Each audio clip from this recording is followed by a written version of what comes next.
she was dead. This is the interrogation of Heather Woodward regarding the disappearance and murder of her stepmother. Heather was reported missing by her stepmother who went searching for her. This case happened in 2010 in Illinois. I came back and it would have been 4 days.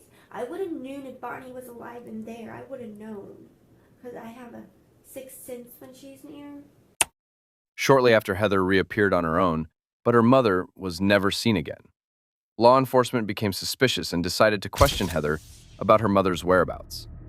In the end of this interrogation, you will find out unexpected twist. Let her die. Why would, and here's another question for you. Why would good, decent people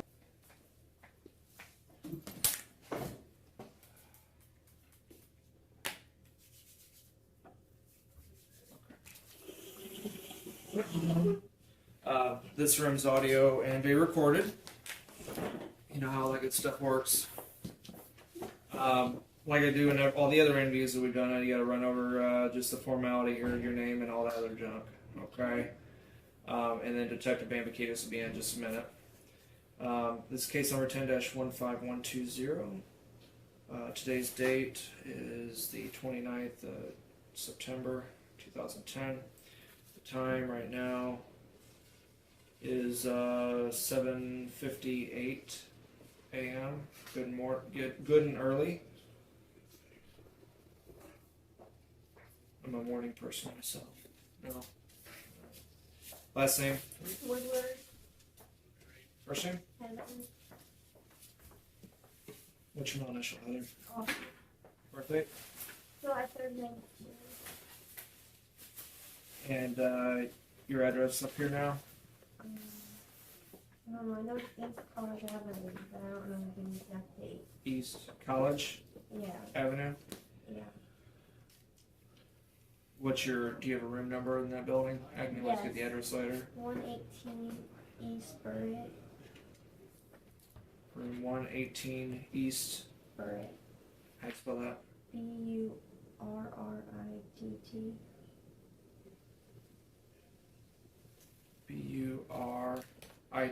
Burritt? Okay. That's here in Greenville. Yes. You got a cell phone up here now, right? Yeah. What's that? I don't know. I think 9467580. I guess. I don't know. Alright, we'll use that one. That's the one I got. Do you have a number directly to your room? No, we don't have phones in our rooms.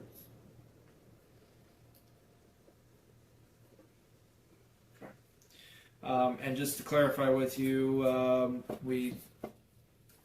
Pete and I came to your dorm room and asked you to come down here, and we're going to ask you a few questions, and you came down here voluntarily and you're off your will, correct? Yes. Okay. First of all, what's this deal with yesterday? What's going on with that? Well, the car woke me up. Thank goodness it did, 'cause I would have overslept in this class. What's that? I would have overslept in this class. But it woke me up at 9:21 a.m. That was yesterday? Yes, my bed is lofted, so it's 7 feet in the air, and I can't get down to the phone very quickly. Okay. So I didn't answer it. But they left a message, and That's your cell phone, right? Yes. Okay. Now don't ask me how to find the message, because I don't know how to work the cell phone very much, because it's a prepaid phone. So, then Was it a voicemail left on there? yeah, and I thought it sounded like Bonnie, so I wrote down the number, and I was like, I'll call it, and I looked through I keep all the numbers that people call me, and I looked through, and it's not one of those numbers that text me or randomly call me. So it's like, this number sounds familiar to me. So I called Miss Sheffel, and Miss Sheffel said, she gave me all your guys' numbers and extensions, and she's like, will you call them? And What was on the voicemail? I thought it sounded like, have a nice day. Do you still have that on your phone? Did you save it? I don't know. Okay. I really don't. All right. And so I told her I couldn't call until after 3:30 because I have class from 11 to 3:30. It's back to back to back. I don't get breaks between them. So, and Detective Cooley called me not even 20 minutes after that, I think. Class was just starting, and I had to answer the phone, and I walk outside the library because we were in the library, because I have writing class, so we do it in the computer lab. And I talked to him, and Professor Gilmore was out there. Marco Gilmore, he kind of knows what's going on because he's part of student development. And he had to alert campus security because we have campus security on campus if it was Bonnie. And then he had to tell Wendy because she's part of our CSA or whatever, CSH or something. And I had to tell Andy, my RC, what was going on, but because Andy came in to check on me and Sam, because Sam told me she didn't want me to be her roommate, and we've been arguing and stuff, and so. And that's Sam, the friend that you had from East Alton, Samantha Zipprich? Yes. Okay. So, and it kind of shook me up a little bit, because, like, I'm like, whoa. So that was about it. I mean, and then I went through the class day. You don't remember the phone number that it called from, right? No. I have it on a sticky note. And you never called that number back? You never called it at all? No, because after I finally got through the voicemail net, I had no money left on my phone. Okay. I was down to the nitty gritty, and I hadn't put the new card on yet. So it's like I have to put the card on, call Miss Shuffle, and stuff, and I didn't call the number back because I'm just too chicken to call the number back. Okay. And you said it sounded like Bonnie. Yeah.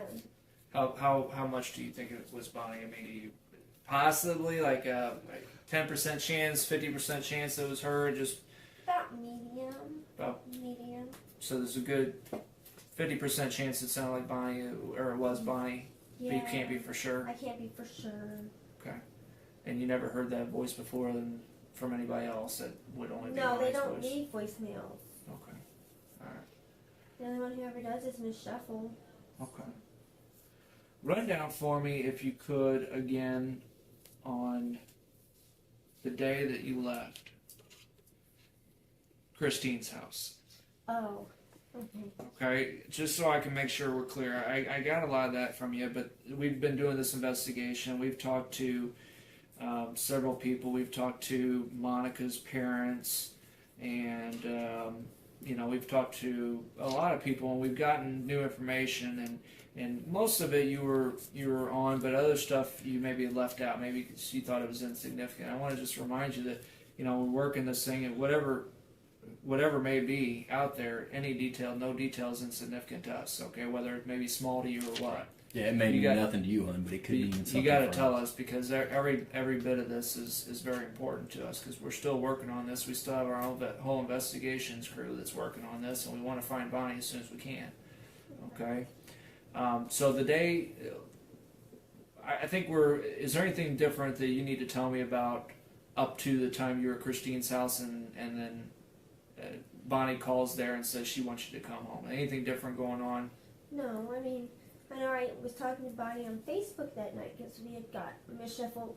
I guess that's Bernal Memorial, and they transferred me to Cardinal Glennon, so I guess they did my birth certificate there.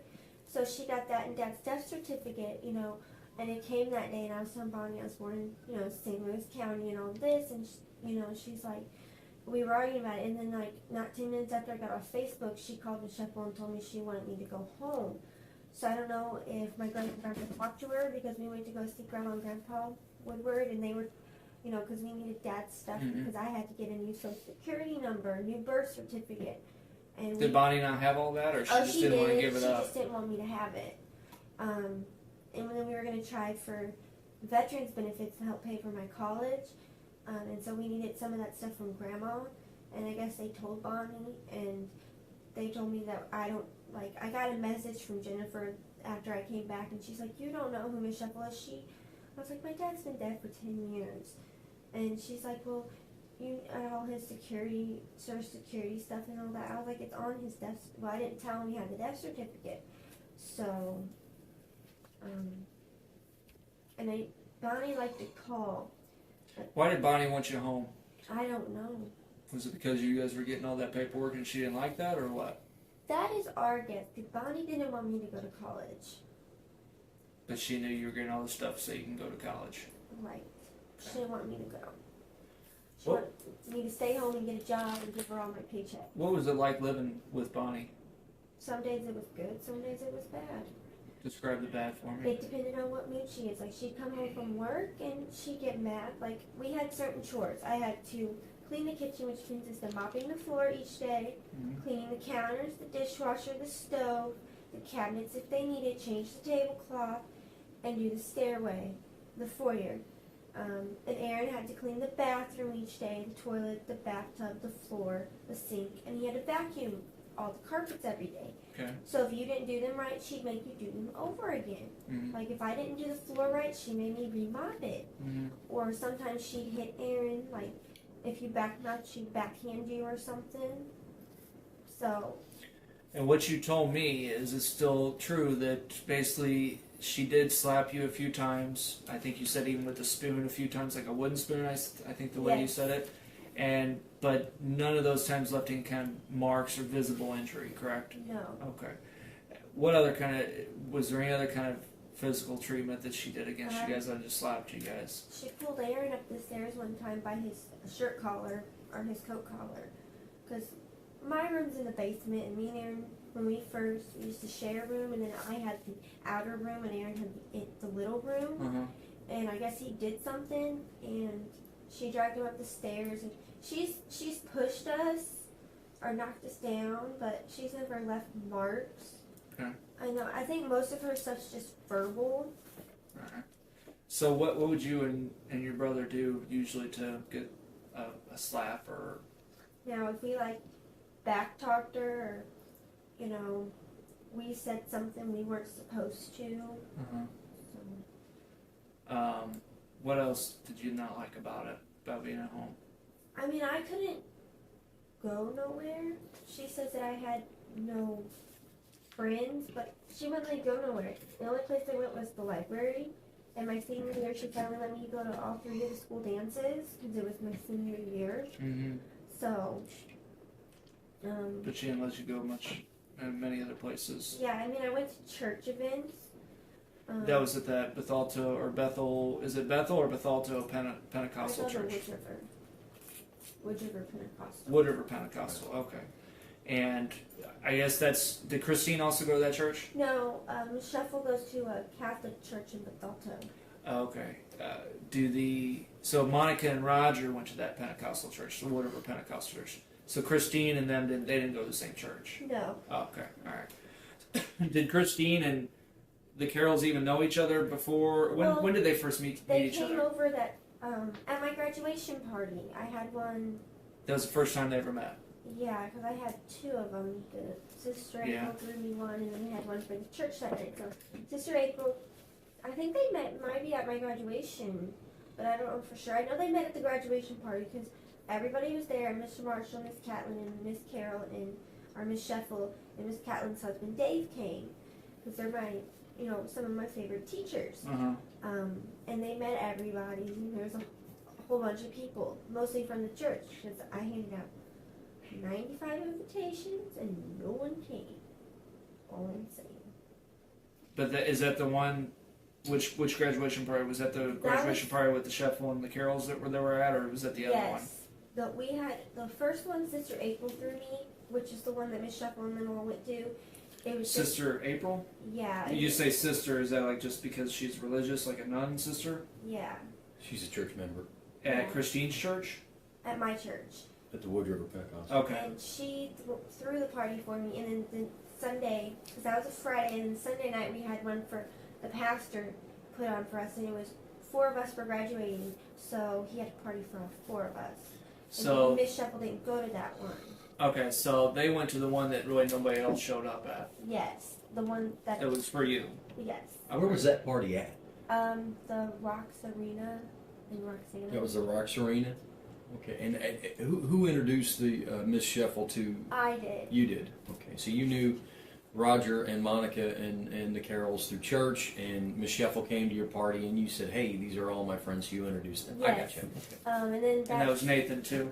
Yes, and then Sunday morning I went to church, and then the Carols took me out to breakfast or lunch after church, and then they had a whole bunch of clothes they were gonna give to me, that some lady just gave them, and they're like, "Oh, Heather, you know," and they didn't want to give it to me while I was with Bonnie because Bonnie tends to throw things away in abundance. So they brought that over, and we chatted for a little bit, and I showed them all my room and all my dolls and stuff, and then they left. And So they came to your house where you were living with Bonnie? or Miss Sheffel. Oh, Miss Sheffel's house. Yes. Okay, was this after? This was You had- before. Oh, this is before you moved in with Christine Sheffel. After. This was after you moved in with Yeah. Christine Sheffel. Okay. Okay. It was that Sunday. Okay, so it morning. was a Sunday after Afternoon. you moved in. You moved in with Christine on what, a Thursday or something, was it, or Wednesday night. Wednesday night? Up to this point, had the Carols ever met Bonnie? No. Had the Carols ever tried? Did you ever try and introduce the Carols to Bonnie? No. Like invite them over to Bonnie's house or No, anything Bonnie like that? didn't like Okay. people. Like, Sister April did a whole bunch of stuff for me, Okay. and Bonnie didn't like her. Like, Sister April threw me the graduation party, got my senior pictures done, took me shopping last year because we went to Congress in Nashville, Okay. and Bonnie didn't like her. Okay. So, So whenever you guys, the graduation party, they met, all right? yes. And that was probably after you moved in with Christine, Yes. okay? And did they ever have any contact with Christine again before the date that they came and picked you up? They came on that. The Sunday. You said they came Yes. over, which is another day after the graduation party, and they came over and brought you the clothes. And then the next time they saw Miss Sheffel was whenever they came and picked you up. Yes.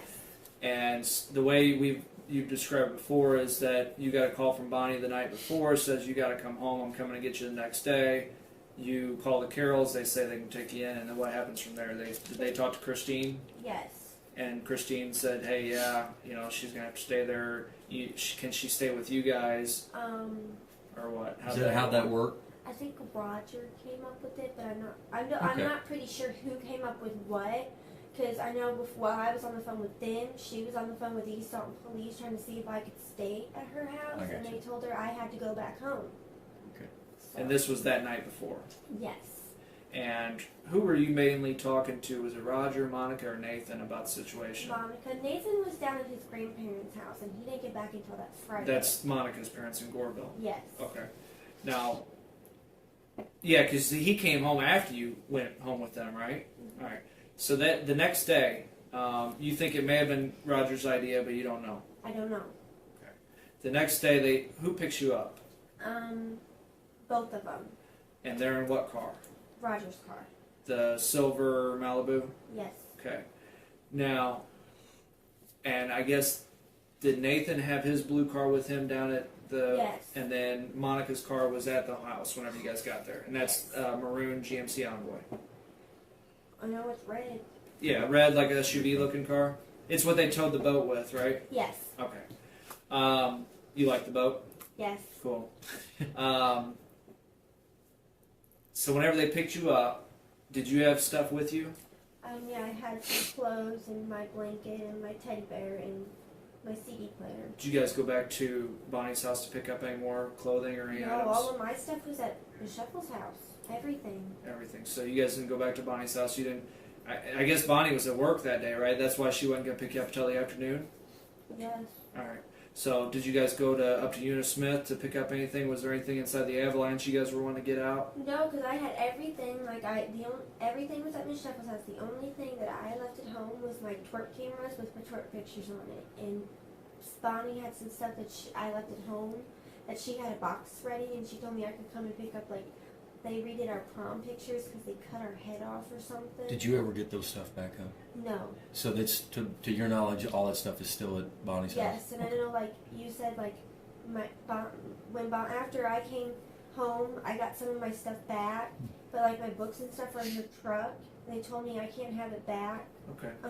till All right, so let's go over that then. So after you turn yourself in because you know you're a runaway. Okay, let me just cover this in, and we'll probably come back. I know we're gonna jump around a little bit, but I'm trying to make sure I got all the details here. Whenever you went to pick up more stuff, I think you were staying with Christine. Then after you turned 18, you started living with Christine. Did you ever see the Carrolls again after you turned 18? After you started living with Christine? Right after the second time you guys questioned me, Monica and Nathan were in the parking lot waiting for Roger. That's the last time I've seen them. Okay, you saw them in our police department. They were waiting for Roger because we were talking to all of you guys, and you saw Monica and Nathan outside. Yes, and that's the last time. I mean, What would you guys talk about? I said hi, and then everything was doing fine, and they said they knew, and that they missed me and all that, and I haven't talked to them since. Okay. I did send them a letter telling them I was schooled and all my financial aid because I'm on complete financial aid and all this, and they sent me a letter back. So. Okay. No email or Facebook contact or. No, they after the article came out that who they were, the newspaper article, but they deleted their Facebook pages. I get you. Okay. Should have deleted mine. So, were you guys having? I mean, that was after what they were charged with harboring a runaway or something. Yes. Okay. So, was there routine contact with you guys on Facebook up until then? No, they don't get on Facebook that often, and after, because people really didn't know. I'm saying between you were 18 and the time that they turned out to be charged by East Dalton on that deal. What was the deal with that? Any contact been then, other than the 2 letters? No, they don't keep on their Facebook, and usually they have them because they like to play Farmville and all that. So they don't really socialize like me and Sammy do. Okay. Now, while you were staying with Monica and Roger, okay, how many times did you guys go down to Monica's parents' house? Twice. And the first time, explain that for me. We went down because they were planning on going down for vacation anyway. So we decided to just go down for the week and come back up. And we went down and we did the whole Blake thing and messed around and went to You church. say we, who is that? Me, Roger, Monica, and Nathan. Okay, and at the time, who drove down there? Well, first when we left, me and Monica left early, and Roger and Nathan didn't leave till the afternoon because they had to get the boat and stuff ready. So what car did you and Monica going down in? Nathan's car. That's that blue car. Mhm. And then Nathan and Roger showed up later on. What car were they driving? Monica's car. The red SUV. Yes. And they had the boat. Yes. Is that a pontoon boat? You know what a pontoon boat is? No. Just a boat. The 2 big. No. It's just a boat. Just a boat. Just Just a a regular boat. Doesn't have the 2 big silver tubes Nope. underneath it. Just a regular boat. Where do they keep that boat? In the garage. In the garage. In the garage. It's a boat in the garage, huh? Okay. Gotcha. I know what you're talking about. Okay. So then they show up down there. Okay. How long did you guys all stay down there? We stayed down there until Friday. Roger and Nathan, when I got up at like 9, they had already left to go home. Well, how long was everybody down there together? A couple days, 3 days, 4 days? 4 days maybe? 4 days. And you guys were staying with Monica's parents, right? Yes. Okay. Was there any problems down there while you guys were down there? No. No. Okay. And Nathan and his dad left on a Friday morning. Mhm. Okay. What did you and Monica do? We just sat around all day and, because I didn't really want to do nothing. And I'm a big reader, so I was like, I gotta finish my book. So that was a Friday morning. Do you remember what time that was that morning? I got up at 9. I think they left at, Roger and Nathan left at like 6. What was the reason for him leaving, honey? They didn't tell me. I know Monica said that Roger he can't be away from the house too long, and they have a dog, and they were planning on coming back on Saturday anyway, so they decided to go back a day early. They didn't really tell me why he went home. Did you get along with Monica's parents okay? Yeah, I liked them a lot. Okay. Did you guys ever go back down there? Did you ever go back down there? You said there was a second time. I went back down that Monday or Tuesday afternoon. Okay. What prompted that, honey? What made you go back down? Sammy texted Monica. Uh-huh. Because Sammy didn't know where we at, but Sammy texts his people a lot. Okay. She sleeps with her phone. Okay. And she told Monica that, they were buckling down on the case and stuff, but we didn't know Bonnie was missing, and they got scared and took me down to Monica's parents. So that's when they found out that Bonnie was missing? No, they didn't know that until I was already down there. They knew I was in the paper, but they didn't tell me Bonnie was missing. This is a powerful confrontation with an external reality check. The detective is directly challenging Heather's earlier claim that no one told her Bonnie was missing. By revealing that Samantha, and by extension likely Monica, knew for at least a week, he introduces the idea of a concerted effort to keep Heather in the dark.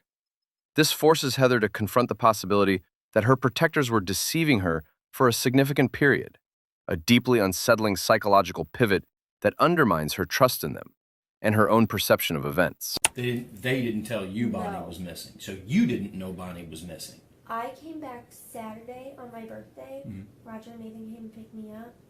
That's when they told me, and that's when I found out. Okay. So that's when you found out Bonnie was Yes. missing. We don't really know when the Carrolls found out she was missing. But didn't you tell me, though, the Thursday before you came back home, they read it in the paper where They read Bonnie it in had the been paper. missing? They were at work. Yeah, they went to work that Thursday. Yes.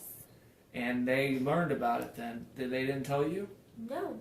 they didn't Were tell you me. down? Oh, were you still down in Goreville? Yes. All right. So Samantha had texted Monica and only said that they knew you were a runaway, and it'd be probably best to have you go down there and stay out of town. No, Sammy didn't know, and Sam was just telling everybody what's going on and shoot, because they live in Jerseyville in the middle of nowhere, and we only see them on Sundays. Okay. So Sam was telling them, they're working harder on Heather, they're buckling it down, because before East Dalton, Sam's they weren't looking very hard for you, Heather. Until our department got involved. Yes. So, and it kind of freaked them out a little, and they decided to. Well, why did she tell you our department was looking for you? She said I'm that confused. East Dalton was working harder to find me, or something. I don't know. All I know But is she didn't explain to you why all of a sudden the police were looking harder to find you? yes. And Sammy didn't tell her that Bonnie was missing. Okay. Well, you know As that? far as you know, or Yes. how do you know that for sure? Right. I don't know. So she could have said something. Right. Okay. And that day, we went into town to do some errands, and when we came back, someone was following us back. And you've seen the Carroll's house; they're in the middle of Mhm. nowhere. Yeah. Who would want to follow us all the way out there and then turn around at the end of the street? Okay. So whose idea was it for you to go back down to Goreville? I think she called Roger, and I think that's what Roger told her to do. Do you know what happened during that conversation? What was said? No, I was taking my nap. Okay. So who approached you with it, and what did they say? Monica did, because Roger was at work, and Nathan was at band camp. And Monica told me that they were just working, buckling down, and trying really hard to find me, and that they were going to take me to her mom and dad's until the end of the week. And what did you say about that? I said, okay. Did you want to go back down? Yeah, I liked it down there. It was Okay. really nice. So who took you down there? Monica did. She took you down pretty much that same day? Yes, and then she stayed and left the next day because Thursday she had to work. Okay, so this was on a Wednesday? Tuesday. This was on a Tuesday. Yes. She took you down, and then she came back on Wednesday so she can go to work on Thursday. Yes. So it's sometime Tuesday. I'm just trying to follow her. Sometime Tuesday, Monica tells you, "Hey, the police are buckling down, trying to find you. How about we take you down south again?" She drives you down by herself. Mm-hmm. Okay. Because Nathan was at band camp and then he had to go to the band camp. Okay. Alright. So, anything odd while you were back home? You were back home and nobody had heard anything about you. You had no idea that Bonnie was missing. None. Because we don't. They have 5 channels and they don't watch TV. Well, that's what they're telling you, right? Yes, and they don't get a paper. Did you ever watch the news or read the paper while you were staying at their house? No. Ew. Samantha, I talked to Samantha. Okay, I want you to be honest with me about this, Heather, because it's kind of a little thing for me, but it means a lot. I talked to Samantha and her mom, and I think it was probably about the same time that they had texted you. I'm assuming, because I talked to them the week before you turned 18. Okay, so that had been around the time that they told Monica. Whenever myself and Detective Metzler went over there, we were talking all about, hey, we're looking for Bonnie, we're looking for Bonnie, we're looking for Bonnie. Oh, well, East Alton's also looking for Heather. It'd be nice to find her, so that way we can know if there's any link to you guys being together. Okay? They knew. Yeah. They knew 100% that Bonnie was missing. So, for me, it's hard for me to believe that nobody once told you, Samantha or anybody else, that your stepmom was also missing. And they thought that was odd. Nobody told me. See, that's the thing. They knew. If I knew Bonnie was missing before my birthday, I would have come home. That's probably why they didn't tell me. Because they knew I probably would have come home. And if you didn't want to come home even because she was missing, you don't have to sugarcoat that for me either. If you didn't want to go home no matter what because you knew what the rest of the family, you didn't like the rest of the family either, did you? You liked your brother. Yeah, I mean, I like... You didn't really get along with most anybody else, right? Well, Aunt Peggy and Joe and Aunt Linda and Aaron we get along with. Now, Jennifer is another thing. Yeah, well, I wouldn't get along with Jennifer. Well, let's see, she's been, let's see, I got some nice messages on Facebook from her after I came home. Since all this, yeah. Lots of cuss words. No, I know. And But that would be probably a good enough reason for me to say, well, I know Bonnie's missing, but I don't want to go home to hang out with Jennifer. No, nobody told me. Okay. Until the day you turned 18? Yeah. How did that come about? I'm sure we'll come back, but how did that come about? We were driving and they handed me the paper and said, you have to read this. And then I seen that it was my face and Bonnie's face. Which Was paper it? Was this planned? The Alton Telegraph. I guess it was a Thursday paper. Okay. Was this planned for them to pick you up on your 18th birthday? Yeah. And how did they pick you up? Nathan's dad drove us halfway to the McDonald's in Nashville, and Nathan and Roger drove and met us there. And then Nathan's dad drove you. Or I mean, Monica's dad. Monica's dad Yes. drove you from the house to Nashville, The Illinois. McDonald's. Yes. They have a McDonald's right there. So Okay. and we met there, and they drove me the rest of the way. And that was Monica or Roger and Nathan that picked you up. Yes. What car were they in? I think it was the silver one. Think you're not positive? It was Roger's car. Okay, the silver Malibu, you're positive. Okay. So they pick you up at the Nashville McDonald's. You guys go inside? Yeah. Who went inside? Me and Monica's dad, and then Nathan and Roger came in after they got there, and they went to the bathroom and all that. I saw you there. On the video. So I just want to make sure. You see, I got eyes everywhere, you know? Ronald McDonald, he's actually my best friend, so we talk a lot. I Just don't joking. like McDonald's. Yeah. But not as much as Jack in the Box. Oh, you can't beat Jack in the Box tacos. Alright. So they pick you up and they're in Roger's car. Now they say, give you the paper, here you need to read this. Okay. What were they talking about whenever they, I mean, you guys must have talked about it. What was said? I don't quite remember what we talked about. It's been so long. What was their reaction to it? What did they think? They thought it was weird that Bonnie had gone missing about the same time I had gone missing. So it just seemed kind of weird. Did they, I know it would sound bad, but it's really not. I understand. Did they seem kind of happy that you wouldn't have to deal with Bonnie ever again? Not really. They seemed kind of upset because I was in shock and upset, and I'm like, I think my jaw dropped because it was like, it was just, they didn't seem happy to me. Okay. And what was your reaction to it? I was upset because, I mean, she... Do you miss her? Somewhat. Were you scared about it whenever you heard about that? Yeah, I mean, I do miss her, but I'm glad I don't live with her. I understand. I understand exactly what you mean. And what do you think's going on now with her? I don't know. You think she's alive somewhere? Something's happened to her, or you think Something's she's happened okay? to her? See, we think she's alive somewhere, and I know we've been hearing a lot of rumors and stuff, so.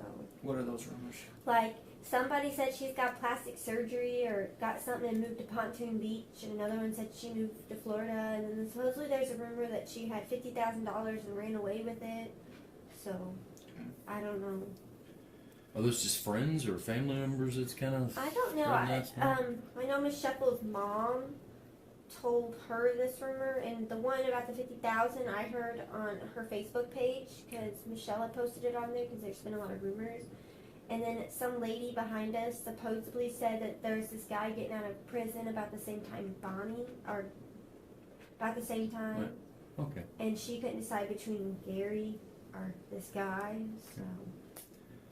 Did they, Nathan and Roger, where'd they take you once they picked you up? They dropped me off at the library. Okay. And did they drop you off in front of the library, down the street from the library? The alley. The alley. Why in the alley? Why not directly in front? I don't know, they just decided the alley. It's kind of weird. Why not just Yeah, drop you it's off the front odd. door? I don't know. Okay. They thought that the library had cameras. Right. Good. Right. Tell me about, there was something that came up, and I'm really curious. There was an incident, right? I think it was the day before Roger and Nathan left Monica's parents' house. You guys were all down there hanging out 4 days or something. The day before Roger and Nathan leave, and I know this is 3 months ago, but just try to do the best you can to remember it. Okay. The day before they leave, there was something said to Roger or Nathan. I guess you and Nathan, I guess you were giving him a shoulder rub or something like that, and maybe Nathan's grandma didn't approve of it or anything like that, and then Roger and you walked outside. Yeah, Roger had a talk with me. What happened that made him want to have this talk with you?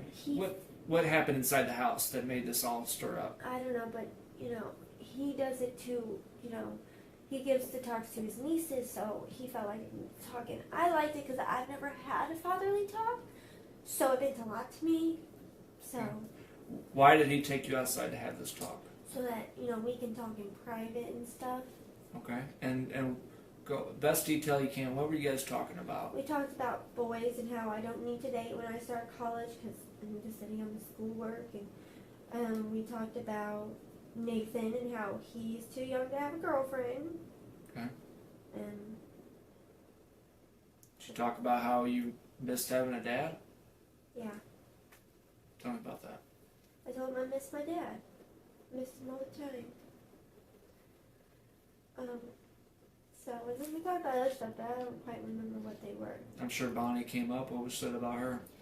We talked about how I don't know if they knew she wasn't missing by then, so we talked about how she would react when I came home. Tell me about that. I told him that she's probably gonna freak out. And since if I came home at 18, she probably would hit me. So you told him that she would probably hit you whenever you got home. Yeah, And, but we all knew that she would. I mean, okay. He didn't know that until you told him that? yeah. What else was said about Bonnie with him? What else? No. How far hitting? Is this a don't do that, or was this like? How are you explaining it to Roger? Are you explain it to me like you explained it to Roger? Right. Well, I think when you're crying, don't- when you're don't emotional, sugarcoat it right, for me. it's okay. I told him that she might punch me in the face because, she didn't do it because I would be. I was underage, so she never did it. But I knew once I turned 18, she would. And just punch you in the face? Did you explain anything else? No, I don't think so. Kick you, punch you, beat you, use any weapons, any torture tools, anything like that? What was said? I don't remember. I mean, I think that was it. Did you tell him, I don't want to go home, I don't want to go home, please help me, I don't want to ever see that lady again? No. That would be something I would say if I'm freaked out Right. and I have the opportunity to get somebody on my side against this lady who I didn't like. I didn't want to live at home, but I didn't want it to happen to Bonnie. I know that. No, we don't mean Nobody's that. saying that. No. I'm just saying, explain it to me what you said to him that You know, think I just said she'd hit me in that because I don't quite. did you plead with him to, hey, let me stay with you? No. Can I stay here at least till I turn 18, or you know, can you help me out here? Can you talk to her for me? Nope. Nothing like that. No. I mean, It was that's what I would do, Heather. To Right. be honest with you, I'd do that if I were in your position. Okay, a nice. I don't see you as being a violent female. No. I don't see you as one that's gonna try to beat somebody up at school or get in trouble for getting into fights or stand up to Bonnie or anything like that. I don't see you like that person. I've heard tons of stories about Bonnie though. Okay, about her. She's rough. I mean, if she can handle herself. I've heard that. Okay. Yeah. So. She's tough. I mean, she's, you know. I mean, she knocked a cop off his feet before. There you go. Okay, you knew about that. So, Well, I was standing there. so I mean, how much of that did Roger know about with her and her? I mean, you didn't care too much for Bonnie's boyfriends, did you? Actually, I liked Gary. You liked Gary. Okay, Yes. but it was the other one, Chester, and the other guys that you didn't like. No, because Chester's nickname was Chester Right. the Molester. Okay. Okay. So, did you ever talk to him about that in that situation? I mean, I talked about it, but like, I didn't like beg him or anything. I just said, you know, sometimes I didn't like her boyfriends because she tends to go toward the more drunk, violent people. And you didn't like it. Yeah, she didn't like it. So. And you said that whenever you get home, she's probably gonna punch you. Anything else? No, not that I remember. What did he react whenever he heard? With Roger, I would think for somebody like that to hear that somebody like you is going to get punched, I think he would be probably like... He was kind of in shock, but he kind of knew how Bonnie is, so he wasn't. How did he know how Bonnie was? Because everybody at church knows. From Because there's like, they talk, the older people, parents talk in church, okay. and people have told Roger and Monica how Bonnie is, and I've kind of told people. I mean, she's cussed out our pastor, Okay. so Okay, I got you. So he knew all about that stuff. You told him about that. yes, And I guess he's also involved in the church, so he probably hears it from other people too. yes. Not just you. From Not just you. lots of people. Okay. So he knows about all this, and whenever you said, hey, she's going to punch me whenever she turns 18, what did he say to you? What did he say, like, hey, you can stay with me if you need, or I'll have a talk with her? Nope. Because if I was the guy, I'd be like, let me have a talk with her and try to chill it out for Right, you, right. sugarcoat it. He didn't say nothing like that, because I don't. But he think- seemed shocked. Yes, but I don't think it's in Roger's nature to talk it out and sugarcoat it. He just likes the truth. He gets to the nitty gritty. Have you ever seen him become angry or upset? No. You've never seen him with Nathan or anything like that? No. Or Monica, or yelling or anything like that? Or No, I don't think Roger can know. Okay. No. He never yelled at me. He never touched Nathan. I mean, they give me hugs. I mean, he came in and tucked me in at night, so it's like, Alright. it doesn't seem. What do you think about this? Has there ever been any point where he has ever seen Bonnie that you know of? No. Has there been any point where he has ever seen her car, at least? The Avalanche. We drive past the house. They did drop me off because they took me out to eat after my graduation party. And they seen her truck in the carport. He's seen it then. Okay. Yeah, But they didn't stop. You Did didn't he bring them up stop? and introduce. Get you out. No. Did he even get out of the car whenever he no, was? it was after 10:30. It was at So nighttime. they just dropped you off and they continued on. Yeah. You So were at that point, he saw the Avalanche that she Yes. drives. It's an Avalanche, I think, right? Yeah, Yeah, it's big red. truck, red truck. And he saw it then. Did he know that was her truck? No, Okay. because we also had my sister's van, and I think Joe's car. And did he ever? He knew that she worked at Eunice Smith nursing home, right? How did he know that? Because I told her, because they asked me what Bonnie is, because Roger and Nathan are both, or Monica and Nathan both work at the hospital, and I told them Bonnie was a nurse, and and she worked on the Alzheimer's unit at Eunice Smith and stuff. So Okay, so they knew about that. You told them about that. Did you ever talk to them about her hours at work? I don't think so. Yeah, I told them, she works from 6 to whatever too, but sometimes she has work meetings, so she don't get off till 3:30. So. And you? What prompted that conversation? Why would you talk to him about that? Right. Just- How did that come up? Because 6 to are Heather's free hours. Gotcha. Her nice, quiet, non-yelling hours. Did they ask you when she worked, or did you just say that? Just say, hey, Casual just conversation. just it was over. casual conversation. and we Okay, just so talked probably about one of the times while you're talking to him about, God, I can't stand Bonnie. She makes me do this. God, and my quiet time is 6 to 2. Does that sound correct? Mhm. And so they probably said, oh, she works 6 to 2 at Sprint. They would know that she works 6 to 2 at Sprint Nursing Home. Yes. Okay. And both Roger, Monica, and Nathan, they all knew that. I don't know if Nathan did. Okay. When did you have that talk with them about her working at Unismith don't and working those remember, 'cause hours? I've known them for over a year now, so I don't. Could have been any time. Did you guys talk about that at all while you guys were at No. Monica's parents' house? Nope. What about in the driveway whenever he was talking about what's going on? No, we didn't talk about Bonnie mostly. Did she always work Monday through Friday, 6 to 2 kind of a thing? She worked every Friday, every other Tuesday, and every other Thursday, and then every other Saturday and Sunday. So they would have known that she works every Friday. Yeah. Let me tell you this. Let me get your opinion on this. Okay. You said there's no way, as far as you know, that he's ever touched her truck or ever seen her face to face. Right. His fingerprints, are on her truck. This is the pivotal moment. The detective unveils a concrete physical link, Roger's fingerprint on Bonnie's truck. Watch how the entire atmosphere in the room changes. This is a classic interrogation technique known as evidence confrontation. Its purpose is to shatter the subject's reality, to shock them out of any rehearsed story. And look at Heather's response, a flat, almost automatic denial. No, there's not. It's defensive, instinctual. The detectives then deliver the crushing blow. The link between Roger and Bonnie is her. In an instant, they are reframing her entire identity, from a runaway victim into the central living connection in a murder case. The psychological pressure has just been multiplied 100-fold.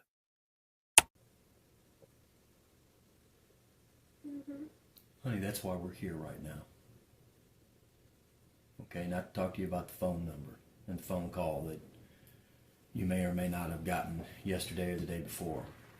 Okay, do you understand what we're trying to tell you right now? There's new physical evidence in this case. That's why we're recontacting you.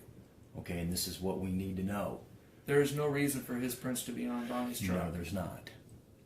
Let me ask you something. Do you remember reading the newspaper article that Monica gave and Roger gave you and said you need to know this? Yeah. Do you remember the specifics of that newspaper article? It was a gray Malibu, Mhm. Chevy, Mhm. and some guy. Some guy. Okay. Do you remember what the significance of that suspect description and vehicle description were?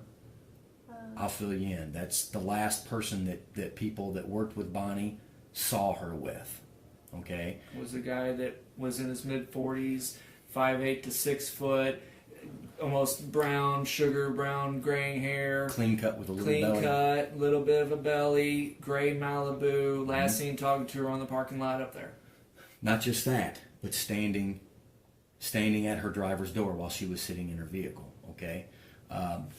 There was somebody's fingerprints found right there on the outside of the driver's door, honey. Okay. Roger was the last one to see Bonnie. Yes. Oh, I don't know. And that was after they picked you up from Goreville. Nathan and him picked you up. After? Because they dropped you off on a Tuesday. Bonnie went missing on a Friday. They picked you up on a Saturday. Or no, I'm sorry. That's a week before. I'm sorry. But let me tell you this. It was actually whenever you and Monica got home, okay? And add this up too. Roger and Nathan came back on a Friday morning, roughly around 10 a.m. Yeah. And you and Heather, you and Monica were down Still at Goreville, and they were back alone. I know Nathan. They had access to the Malibu. Nathan stayed at home because I know Roger went into Alton to do some business. On that What? Friday? That's what Nathan told his mom. Wait a minute. Okay, slow down. Okay, tell us about Because that. this is information we need. Nathan had texted his mom, because we were texting, and I was like, you should text Nathan and see what the guys are doing, because I missed them. And Nathan said he was at home, working on like his 4-wheeler or something, and he said Dad went into Alton to do some business.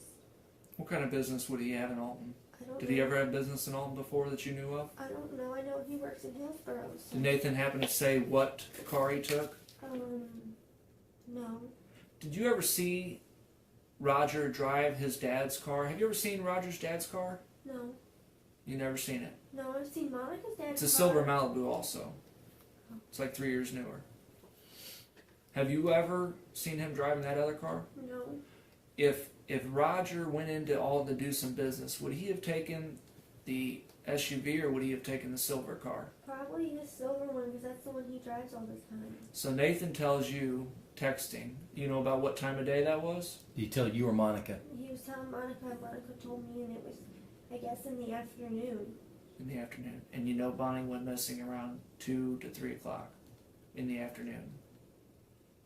And his prints are on Bonnie's truck. What do you think? I don't know. What does that tell you?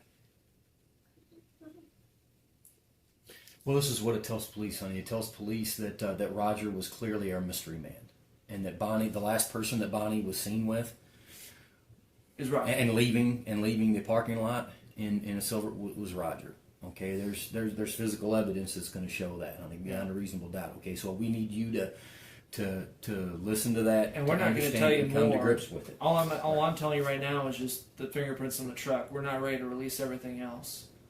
Do you know what we're doing right now? What? We are conducting a search warrant on their house and property. We got probably 50 SWAT members, cadaver dogs, CSI. Everybody's right now converging on the house. It's already done. And they're talking to Roger, and they're talking to Monica, and they're talking to Nathan right now. I'm throwing it all out there to you. This is not a play game type thing, Heather, right now. And if you know anything, you got to be completely 100% honest, because I don't want to put you on their side. I don't want to put you on the opposite side of this against Bonnie. I don't know nothing. They didn't understand. tell me There must have been anything. something said. No, they must have told the me last about it time- while I was and- in bed. And the last time that you had talked to Roger about Bonnie, before he met with her on the parking lot, was that conversation you guys had outside, I assume. Did you guys talk about her again? No. I'm not telling you right now. Unless you did it, you got to say it now, because I don't want them to come back in their interviews right now and say that Heather told us to do it. No, I didn't tell him because I don't want nothing to happen to Bonnie. Is there something that you said that you think triggered a reaction with Roger that afternoon when you were talking to him on their driveway? I don't think so. Because I would never want nothing to happen to Bonnie. I mean, sometimes she's mean, but I wouldn't do that to her. Would Roger do that to her? I don't know. I thought. Be honest with yourself now. Think about it. Think about everything you've ever done. You got to be 100% honest, and you got to be extremely helpful to us now, more than ever, because the link between him and Bonnie is you. That's a problem. That's a big problem, Heather. And I've been trying to be more than nice to you from start to finish. And I'm telling you right now, the rest of the detectives we work with, okay, are breathing down my neck. Hey, Heather had something to do with this. Heather had something to do with this. And I'm trying to defend you. Okay? Don't put me in a position where I look like an idiot here. Okay? You got to come forward with everything. You got to be 100%. I need you to be helpful as all heck right now. I want you to tell everything you know and everything you feel about this situation. Because if you don't tell it now, then I got to put you on the other side. I got to put you in a position where you may be a lot more involved than what you say you are. I didn't tell him to touch Bonnie. We didn't talk about. We talked about her reaction for why I ran away and came home, but we didn't talk about, hurting her. And I would never want to hurt her. She was the only thing I knew. I wouldn't hurt her. What do you think Roger did with her? I don't know. Is there any place on his property that he would... There's so much property. I don't know where. Okay, let's not delude ourselves now. Okay, Roger killed Bonnie. Okay, let's just say that. We believe okay? him. Let's just say that. Okay, what would he have done with her body? I'm not going to sugarcoat it for you anymore. Huh? They okay? have a creek. There's a big field, and they don't cut the grass because it's a wildlife preserve thing. Okay. So she could be anywhere. They have a whole bunch of woods on their land. Did he ever go out in the woods digging with the backhoe? He had a big tractor there with a I know bucket on it, right? They went out. What do you remember whenever you got back that Saturday? They were out. They went out and worked in the out. You know, they were cutting limbs and stuff down. Where? The day you got back, you and Monica came back the first time? Oh, we were on a 4-wheeler drive, and there was these trees with yellow orange flags, and they were like crossed off.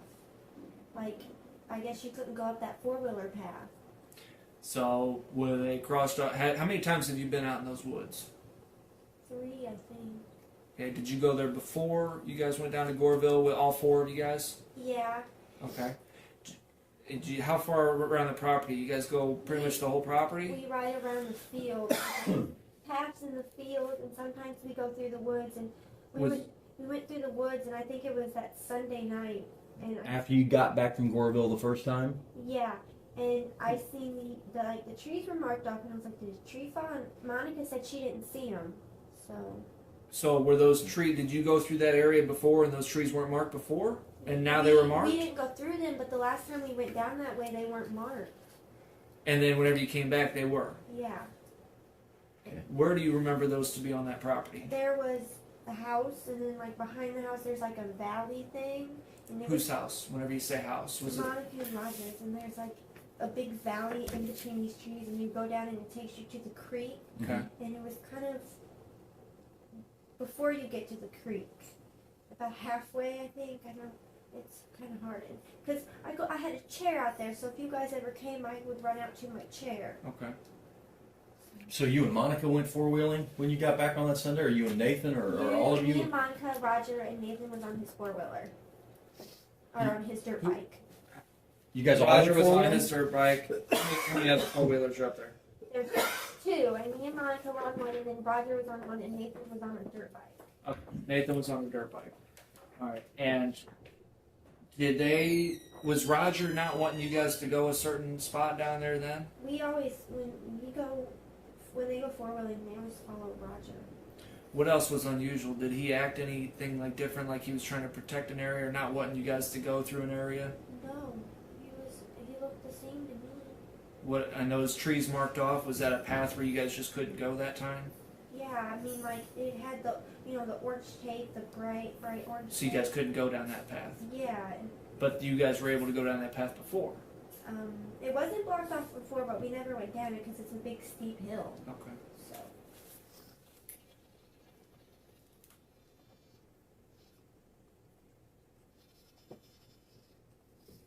So. O'Neill. Yep. This O'Neill. Hey. I don't know. I'm actually in Greenville right now. The rest of the guys are down to the police department. I'm sorry, I don't know Yeah. what you missed, honey. What We're were you talking guys to Heather. talking about? The orange So, flag. What, yes. Here, let me step out. tell me something, honey. What, Hang on one when you second. got back from Goreville the first time, when you and Monica came back, did you guys come back the same day, just later, No, we came back Saturday. the next day? What prompted you guys coming back? It was just time to come back, or what? Yeah, it was just time to come back because we were planning on coming back Saturday anyway. When you got back, and you said Sunday, you guys went on a 4-wheeler excursion. What? And you guys all went together, so all of you were out, and Nathan was actually on his dirt bike, motorcycle. Okay.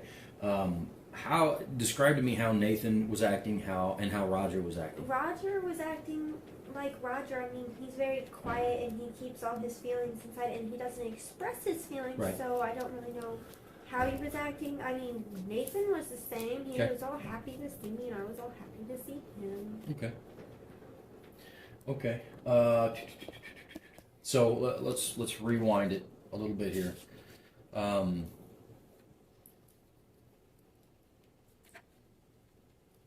So you get up that Friday morning.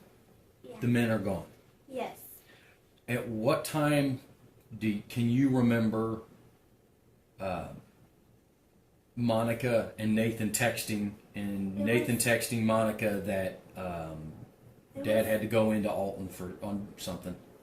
It was in the afternoon. I know. I don't know the specific time. Maybe it was noon or. But you remember? Tell me how Yeah. that. Tell me how that went. Did you see the texts or No, did Monica told me what, because I asked her what the guys were doing, and she's like, Nathan's at home, working on his something, or he's, he likes his dirt bike and his four-wheeler. He likes cars, or he was practicing his sax, I don't know. Mm-hmm. And then she's like, and he said that Roger went into town in Alton to do some business. Okay. And this is from Monica. Monica's telling you Yes. this, and she's telling you this from.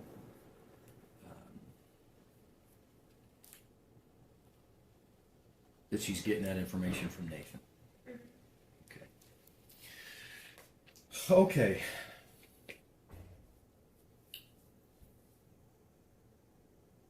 Okay. And you stay there until Tuesday, you think? Yeah.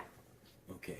Had you talked to Sam during those days No. that you were back, the Sunday, the Monday, and whatever part of Tuesday? No. You had not had any contact with Sam either on the. I didn't want to talk to nobody. Nobody knew but Miss Sheffel, because the last people that knew. That Had you talked to Miss Sheffel? No. Miss Sheffel did call us the first Sunday Okay. before and told us that Bonnie was coming to get her stuff and that Bonnie really scared her. That was the week before. Yes. I'm talking about the day Bonnie went missing was Friday when she got off work. Yes. Okay. But And that was the Friday that the men went back down to Jerseyville, and you and okay. So let's continue on. You and Monica come home the following day. It's nothing seems out of the ordinary that Sunday and that Monday. right. Had during those 2 days, had you talked to Michelle or Sam? No. But you said Monica, or not Monica, Miss Sheffel had called or something. Yeah, that was the week before. Okay, that's okay. I want to stay focused on this weekend. On Sammy- those 2 days, neither Sammy nor Miss Sheffel contacted you, or you didn't contact No, anyone But else. Sammy texted Nathan and Monica, because I texted Nathan and Monica before I ran away. So we text a lot. So I guess she texted Monica that, before the text came, somebody had followed us, and Monica was really scared because someone had followed us back to her house. But that was before you guys went to Goreville. Yes. Let's fast forward. I'm not concerned with that at all. We're on the weekend where you guys get back from That Goreville. was that Tuesday morning, because we went into town before I went back to Goreville the second time. Okay. And you believe somebody was following you. Yeah. And Okay. then Sandy texted her and told her that they were questioning her, and she was very scared. And She said that who was questioning her? The cops. The She cops. Said the cops. So you know that prior to, and what day was that Monica was telling you that Sammy was scared that she was? Tuesday. That was Tuesday. Yes. Okay. She didn't tell you, Monica didn't give you any other information as to why the police were hounding Sam. I know. No, we probably figured because she's my best friend that I would tell Sam where it's going. But I didn't. Well, it's okay, whatever you figured, but you're positive that Monica never said anything about Bonnie being missing. Yes. I'm positive. You're positive. I mean, I know she called that Thursday before I came home, because it was that Thursday and Friday. She called Thursday and everything was fine. Friday she called me, Who did? Monica, while I was in Goreville the second time. Okay. She called me and talked to her mom and dad first. Okay. And then she talked to me and said, she's like, don't be scared, but you're in the newspaper and stuff like this. And Okay. so, But you didn't actually find out that Bonnie was missing until the next day when they Right. drove you up there and said, hey, by the way, before you go talk to the police, you need to know Bonnie's missing. right. Here's the newspaper article.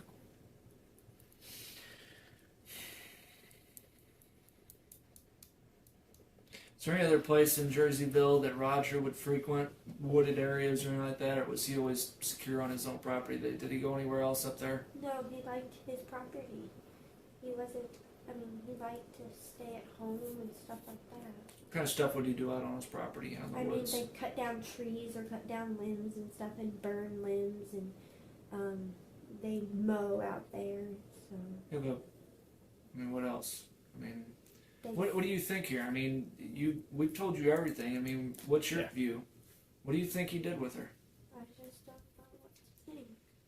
I mean, I can't believe Roger. It's just like, Well, you got to believe it now. so, I don't know, I maybe. mean, it's him up there at Eunice Smith. He's touching her car. He's seen with her. Nathan says he's, in Alton doing some business at that time. Right. She's seen getting in his car and leaving with him and leaving the truck there, honey. Okay, Roger's the mystery man. There's no mystery about it. Now we need to find Bonnie. Yeah. Right, but I don't know if he buried her on the land, or I don't know if she's alive. I don't know. I mean, I came back and it would have been 4 days. I would have known if Bonnie was alive and there. I would have known, because I have a sixth sense when she's near. Mm-hmm. So I would have known that she was there, and I didn't pick up on her being there. So I don't know. What do you think about Nathan? He's awesome.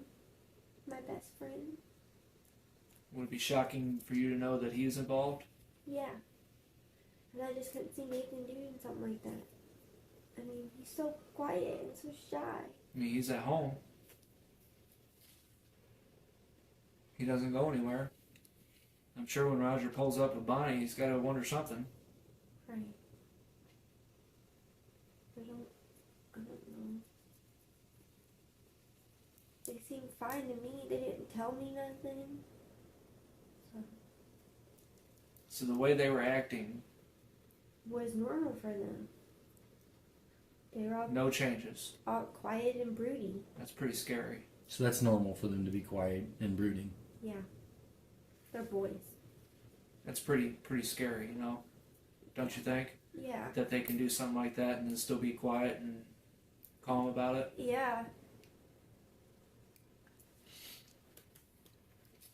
And we hate to keep harping and preaching on this. We just have to make sure that you completely understand what's at stake here. Okay, if you know of anything, or I want you to be honest about this. To what level did you plead with Monica and Roger? And I didn't plead with them. I'm not saying that you asked them to do anything. I'm not saying that at all. Okay, but think about the way you talked to them when you were referring to Bonnie. Did you ever exaggerate the physical abuse? Did you ever? I'm not saying that any part of this is your fault, but I have to get into their mind. You understand what I'm saying, honey? I didn't exaggerate it. Okay. I told them the truth. Okay. You feared that you were going to get beaten when you went back? Yeah. Okay. And the only reason why they took me in was because they thought it wasn't safe for me to go back home. And they thought it wasn't safe for you to go back home because? Bonnie. Why wouldn't they call the police? Right. We tried that. I mean, there was two. Who tried that? Miss Sheffield did, and there was 2 pending DCFS cases going on with Aaron, and Bonnie lied to them completely. Okay. So I'm like, how can I go home and the cops can't protect me because they're gonna lie to the government that they didn't hurt Aaron because Aaron had bruise on him, and he said Bonnie left it because she dragged him by his arm. And you know what? They made me lie and say that it was from me. But I think she put it there. And then Gary chased Aaron and her with a knife, and they lied and said he did it because he was drunk. Okay. So you felt the government couldn't protect you? Yeah. And it was going to get worse? Yeah, she just lies. Had anybody ever thought about calling the police and just saying she doesn't want to go home? And see what they would have said? No, we didn't think about that because You only had a week or 2 to go. Yeah, and when Miss Sheffield talked to the cops, they told her that I did not want to go home, and they told Miss Sheffield that I had to go home. That Bonnie could come and get me, and I had to go home. And if you didn't, what would happen to you? I don't know. I told Bonnie I wasn't going. When I moved out, she told me I was never to darken her doorstep again. Uh-huh. And then she wanted you back. Yeah. Yeah, that would piss me off too. Because, sometimes she does stuff that you don't understand, and then she completely does something else. And I didn't feel safe to go home. Did you have anything to do with the disappearance of your stepmom? No. I didn't even know she was missing until I came home on my birthday. You had no knowledge, no involvement whatsoever. No, And you understand by lying, okay? I'm not calling you a liar. I'm just saying, do you understand by lying, you are accountable? yeah, but you know what? I would never hurt Bonnie. I would have nothing to happen to her. I mean, yeah, I was scared to go home, but I love her. She's my mom. And I would have nothing. I don't want nobody to hurt her. Yeah. Do you know what everybody's gonna think now? Now that we can possibly identify that Roger had something to do with it? Yeah, they already think I had something to do with it. Okay. Because I've been harassed all summer by it. Who? By Jennifer and Michael and Okay. I already explained this to Aunt Peggy. Given that, well, we know, given what I've told you so far, given that that's your stepmom and these are the people that you were staying with while you were a runaway, what else would you expect them to think? I don't know that I knew or I helped, but I didn't. And I would never. I'm not a violent person by nature. We understand that, honey. What we're trying, the point we're trying to make with you is what's the motivation for Roger to do something sinister here?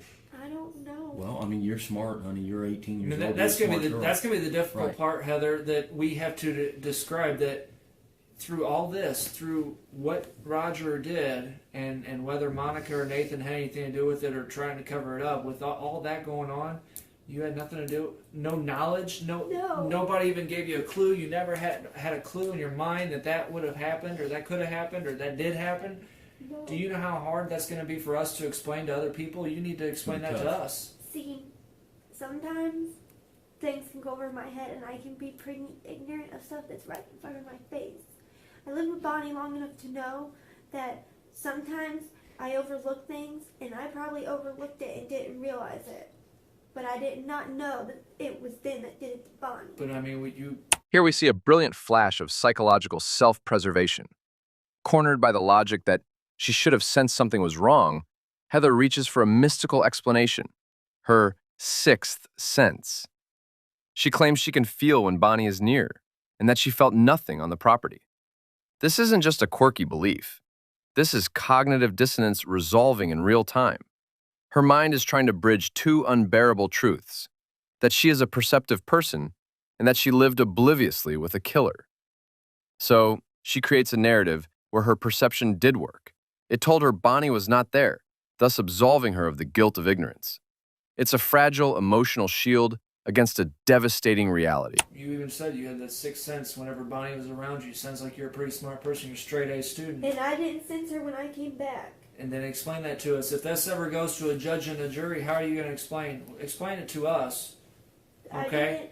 I can feel I guess she radiates so much anger that, I know when somebody is near, like a bad person, I know when Bonnie's near. I can sense it. And you got an uphill battle here, Heather, too. Okay, you got an uphill battle because I don't know what Nathan and Monica and Roger are all saying right now. Right. Are they putting this back on you? I don't know. I didn't. So right now, if you are doing anything, and I'm not accusing you of it right now, but Heather, I'm trying to protect you as much as I can. Right. Okay? And that's what I've been doing from the very beginning. I wish, and I'm praying that you would even had told me all this the first day I met you. But I'm not going to hold that against you. Okay? But here is the absolute end of the line. No interviews past this. There's been 2 interviews with you so far where you've left out information. Yes. Yeah, there's been a couple times where he had to. The first interview you said you were at Litchfield Lake. We did go to Litchfield Lake. But that wasn't the time that we were talking. You didn't talk about He had Goreville. to You didn't talk about spoon-feed Monica's you parents. Goreville. That's another thing. What was the hesitancy? Why weren't you just willing to give Detective O'Neill everything you knew right? Even after you implicated the Carrolls as the people that were hiding you out, there were still things that you weren't giving Detective O'Neill information on that clearly you had. Because I didn't want no more people to get in trouble. I had enough people in trouble, and I didn't want. What do you mean by that? Who Are did you have talking in about trouble? their parents down in Gore? Carol's in trouble, and Miss Shuffle. I talked to you long before any of those people got in trouble. But I knew that they were gonna get in trouble. Okay. I knew, and I didn't want no warning What would they get in trouble for? because they knew I was a runaway. Is it also because Roger had something to do with Bonnie? No, because I didn't know he had something to do with Bonnie. And if I did know, I probably would have told you guys because as Sam says, I have diarrhea of the mouth. I hope you would have told me that because right now we're in our third interview. Okay? And it's tough for me to be extremely nice to you, and I'm trying as best I can here. Okay? But I don't want another interview. I don't want to be blindsided again. Okay? This is the end all. And right now, all you have to worry about is Heather. Because right now the gig's up on Roger. Yep. And probably Monica and Nathan too. I don't know. Okay, but I'm talking about Heather right now. You need to worry about nobody other than Heather right now. Heather is your number one goal here. All right? What do you know that they may say that I don't already know from you? What are they going to say that's going to be a surprise to me? I don't think there's anything else. You got to think hard. I mean, this is it. I am, and I. This is the first time we're hearing about Monica telling you that, oh, the boys are at the house, oh, and Roger had business in Alton. That didn't ring a bell with you when we said, hey, this mystery man kind of resembles Roger. The car exactly resembles Roger's car. I talked to you about that in the second interview. I talked about Roger matching this. You didn't. That information didn't ring a bell with you back You didn't once even months talk ago? to me about that. No, okay, it didn't ring a bell because I wasn't thinking. Well, If I knew it ring a bell, I would have told Okay. you. This is the time when you have to think, We though. need you thinking. I got to have you turn it on. Because Heather, I don't want to put you in a position here where you're going to be on the other side. I want you to get on board with us, tell us everything you know, and you worry about Heather. Which means you have to be completely 100%, 120, 1 billion% honest with us. Tell us everything. Because things are going sour right now for everybody, and everybody needs to hang on to the life raft. Yeah. I don't think there's anything else that I left out, okay? I don't remember. I know that we talked about Bonnie, but I don't remember, telling, I know I didn't tell them that, oh, I wish Bonnie was dead. I mean, Okay. Sometimes I do, but I write it in my journal, but I'm not going to really wish that she was dead. And I sure didn't want her to die. I mean, I knew I moved out, but I miss her too much to just let her die. Why would, and here's another question for you. Why would good, decent people like these people, okay?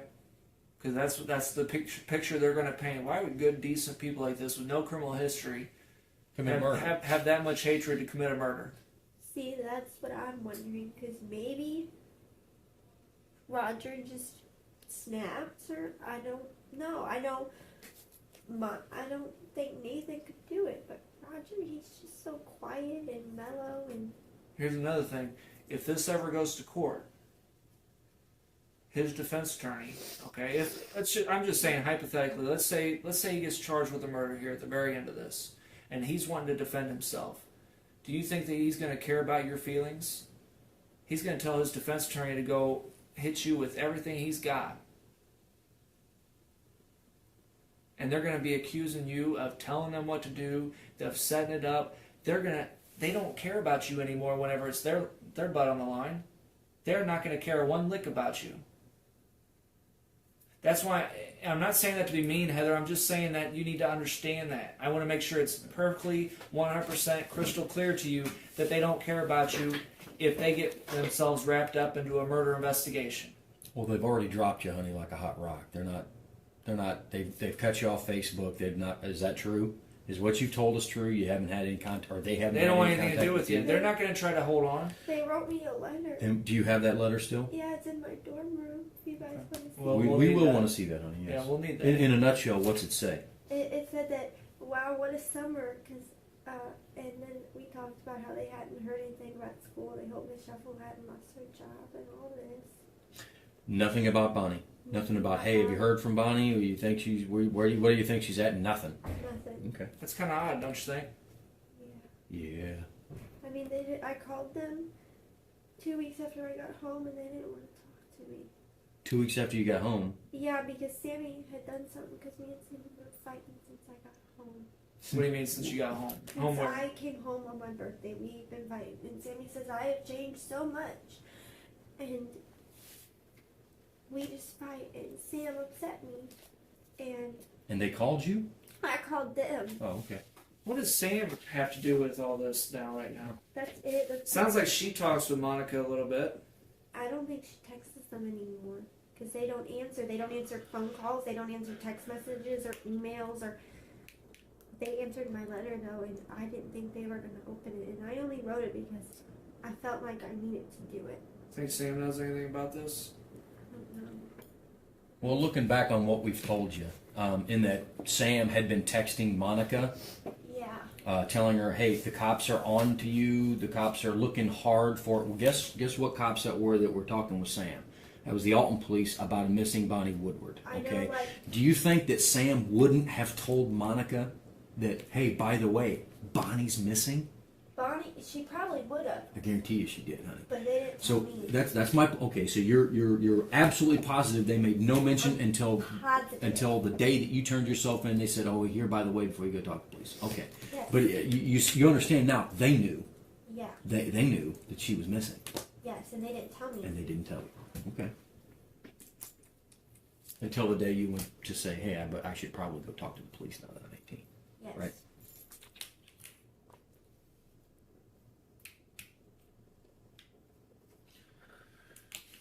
No other contact besides the letter.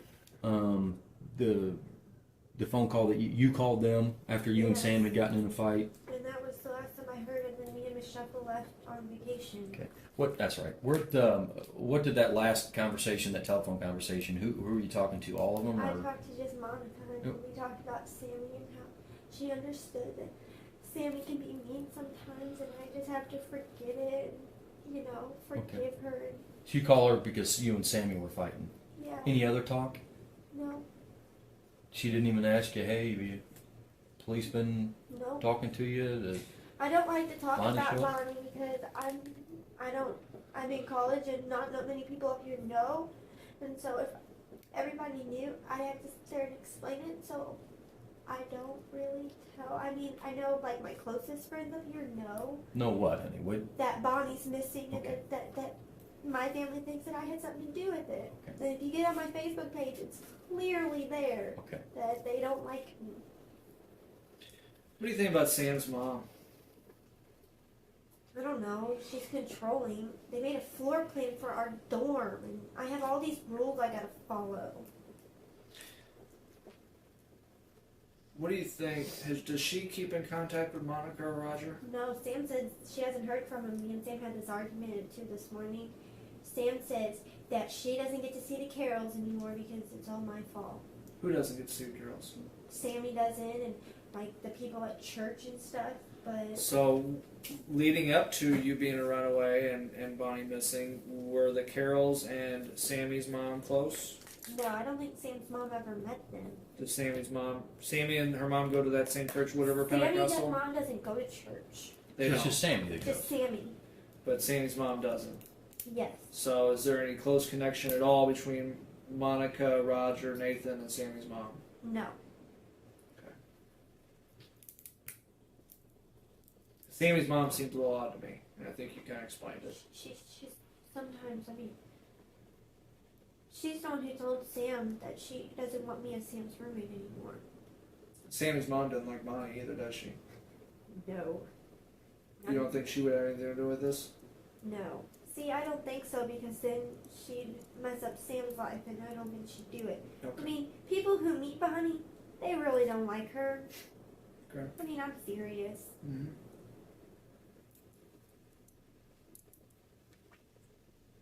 About Miss Shuffle.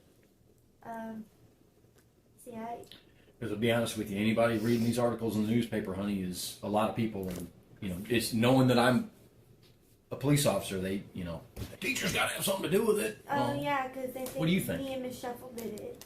Okay. I don't think Miss Shuffle did nothing because she was scared of Bonnie, literally scared of Bonnie, because Bonnie come around while I was gone that first week and knocked on all the windows and stuff. And Miss Shuffle, she hid from Bonnie, really. Did Miss Shuffle? Because I think the opinion here is going to be that Miss Shuffle and the girls work together to get rid of Bonnie. Miss Shuffle, I think she would have told, but I don't think Miss Shuffle did it, really. I don't think Told so. what? Back up. Do you think she would have told? Told Yes, what? that if she knew something happened to Bonnie, she would have told, because Bonnie Like missing. police? Yes, because this missing has caused all these problems. And see, if I knew, I would have told, because I wouldn't drag it out, and I'd just tell if I knew something. But I don't know nothing. Honey, Miss Shuffle, I don't think she did nothing. there's harboring a runaway, and then there's, look at me, babe, and then there's murder. Do you understand that they're not even anywhere in the same galaxy as far as being, on the same level? Okay, do you understand that Miss Shuffle knows she's in a hot spot over hiding a runaway and keeping that information from police? Okay, Yes. but you understand being involved with a murder is on a completely different level. I don't. Okay, that could cause people to lie to everyone. Right. What we're saying is, do the Carols and Miss Shuffle know each other well enough to conspire together Nope. to do something that serious? I know they know each other to protect me, but I don't think they know them well enough to. Each other well enough to Yeah. conspire together Yes. to do something like murder I don't think Bonnie so. and hide her body. I don't think so. Because I know Miss Shuffle knew that knowing that I ran away and where I was at was for her job, and if she tried to commit murder, she knew she'd lose her job and everything with it. Well, right. Okay, it's not about a job at this point. We believe that we're investigating a murder, honey. It's not. We don't believe that we're investigating a missing persons report anymore.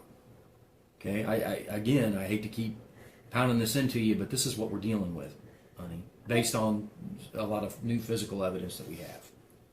Okay, and it brings me back to the point, honey. We know who was where and at what time. Okay, so we have a prime suspect, honey, and like Detective O'Neill said, it's Roger, is the mystery man. Okay, what would prompt Roger to commit a murder and hide? This is what I need you to think. Okay, you can figure this out. Maybe he thought he was protecting me. Yes. I don't know. No, honey, you do know. That's it. Okay, we have been over this investigation, honey, 5 million times. We have talked to all of Bonnie's ex-boyfriends. They're all been ruled out, and we keep coming back to one mystery man here, and now all of a sudden the mystery man's been identified, and we're trying to figure out a motive, and there's only one motive. That's why how many times have you had conversations with Monica and Roger, and what kind of things did you tell them about Bonnie that could seriously make? I'm not saying Roger's just a stone cold killer. Maybe he was going to talk to her at first, and maybe things went bad, and maybe a fight ensued, and you know what I mean. But there's only one explanation for all this, the way it's turning out, honey. Okay, I need to be specific about how much did you pour it on with Roger and Monica as to how dangerous you thought Bonnie was. I didn't think she was that dangerous. I think with them, I mostly sugarcoated it. And Okay. just- Like how so, honey? Just give me I examples. didn't tell them, how she could be. I just vaguely said that she hit us and stuff. Okay. So. Okay. I didn't tell them about the paddles and the spoons and the belt. It was just I'm fearful that she's going to beat me, kind of thing. Please don't make me go back. Did you plead with them? No. Because I knew I had to go back on my birthday. Well, no. I mean, before you even turned 18, did you plead? I mean, how did you plead with them? Please, just don't. I don't. didn't plead with them. You didn't? Okay. They came up with Roger came up with the plan for me to. Did you ever say, "Hey, I'll just go home"? See, I was gonna go home until Roger came up with the plan. I was prepared to go home. No, On that Tuesday after you guys all came back from Goreville. Oh no. When was it that Roger came up with the plan? to, Whenever you were Christine still? yeah. Okay. While you were at Monica and Rogers, did you ever say, I want to just go home I and said just get that. it over with? Yeah, I said that a lot. You said that a lot. I wanted to go home because I missed my family, and I knew that they hated me, but I still missed them. Okay. And I made Grandma worry so much. Okay. And if you wanted to go home so bad, why didn't you? Because I had no way to get home. I couldn't just walk all the way back to Wood River. Why not say, hey, drive me home. Hey, Roger Michelle, Drop me off in the alley near my house. But then I want to go home, and they just talked me out of it. So you did say stuff to them to, hey, I need to go home. Can you take me home? Yeah. And what did they say? They just said, no, you gotta wait till your birthday. And I was like, okay, I'll wait. If it's the best. Was it that simple as to know you just have to wait till your 18th birthday, or what? I've learned to listen to adults, and so if they tell me a suggestion, I usually go along with it. I've lived with Bonnie long enough that I do what they say so I don't anger them.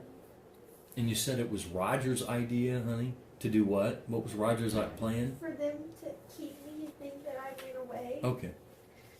So was it Roger's plan each time that you wanted to go home to just stay there? I Did think- Monica ever have to ask him what should we do? She wants to go home. I think it was only one time I said that, and I don't know who told it to me. I think it was Monica, or maybe it was both of them. But I just, You said there was numerous times that you told him you wanted to go home. yeah, but only one time they talked me out of it because I talked. So why didn't they take you the other times? Because they felt that it wasn't still safe for me to go home. So they would talk you out of it Yeah. each time. And they said it wasn't safe. And who would be telling you that it wasn't safe to go home? I think it was Roger. For sure. You only remember Roger telling you that? You don't remember what Monica would have ever said? I think it was both of them. Monica talked to me because they were so nice. How would it be at home? Who made the rules at home? Bonnie, No, not that home. Roger and Monica's home. Roger did. Roger did. Okay? So basically whatever Roger said went. Yeah. How was Monica around there? Was she always looking to Roger to make the decisions on things? No, sometimes she made decisions, but like big decisions, she usually talked to Roger. And he was always pretty like, this is how it's going to be and this is what's going to happen. Yes. How did Nathan act around his dad? He acts fine. He loved his dad and he loved his mom. What was the relationship between father and son there? Did Nathan ever act up or say anything, talk back to his dad? No, they were very close. And Nathan's not one to talk back, and he's not one to cause trouble. Okay, why do you think that is? Because Nathan's a very, they raised Nathan to be like that. Nathan just doesn't talk back. I've never seen him talk back or anything.